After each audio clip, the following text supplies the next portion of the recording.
अगली श्रेणी है जनजातीय हस्तशिल्पी tribal artisan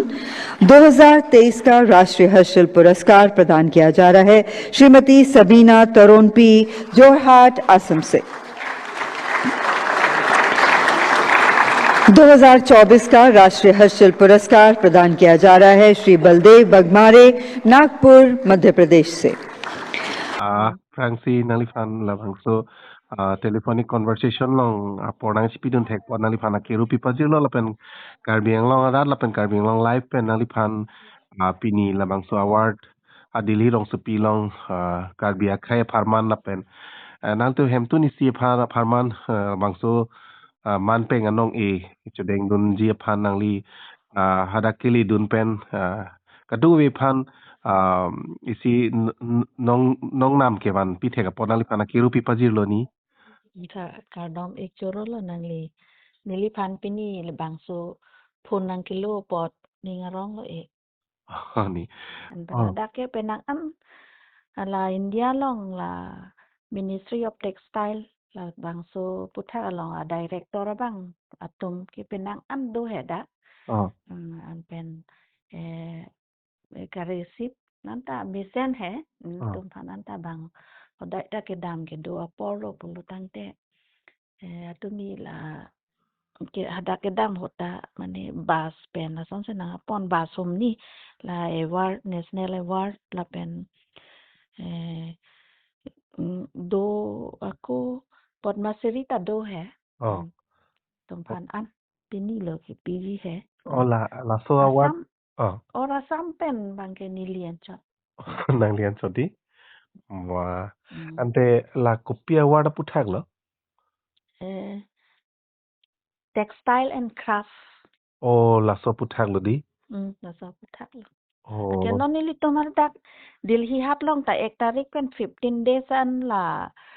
store la bang ke la ever ke long atum an store 250 ni do hala dak ta hai na non ta Delhi hat long ta do bo dak bang ta participant bo la ke la dress dia puthak ke paklang hai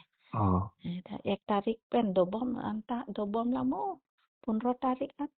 ili tum karbia pindeng sumpot ponik lo karbia pindeng sumpot lok lo an pen la dress ta ani wang ta karbia dress bang la che paklang anang po ani wang ta ni che dress cheng thang si hala da la dress ke paklang long ta dam nang po la son do ja ani wang ta photo ta paklang nang le ras sa Delhi long e kopi si nang nai lo ili tum karbia pindeng sumpot pen ke jamborong ma puholani chatta nang ek ili to ma karbia dorson ke hai na setamela country hai di country pan ke bang atuma bang ke mani inding insam ula pujo kaching ki dun hai di bang ke li bang ta dakwang pula kape country pan ke bang atum phan hai jengki inding sam pe Tingarong tu mimi no ni nang lige karbia khai sms sorlu phan penangan nong nam evan pitek bang philoni tadu ka ve ahir jule nang pindo nang itu mason pun nang lupo ampen na nang ceto dun atum ta to chada posi lalu nang lige la ki phir ke thak la pendeng sumpot kaddu ko vi nang lige bori pon penanga ningkan pen lo la so joini si nang fan mang ke Gulf of India na Gulf of Assam pen chenglok penanga nang fan recognize lo Assam pen ke bangon no ne ke dam Assam pen nili nugat nang li nuat di la ke dam ke bang ta la Gulf of Assam pen si sponsor lo mani sponsor lalu poisa ta nang pin relax bah tinggal ngong ni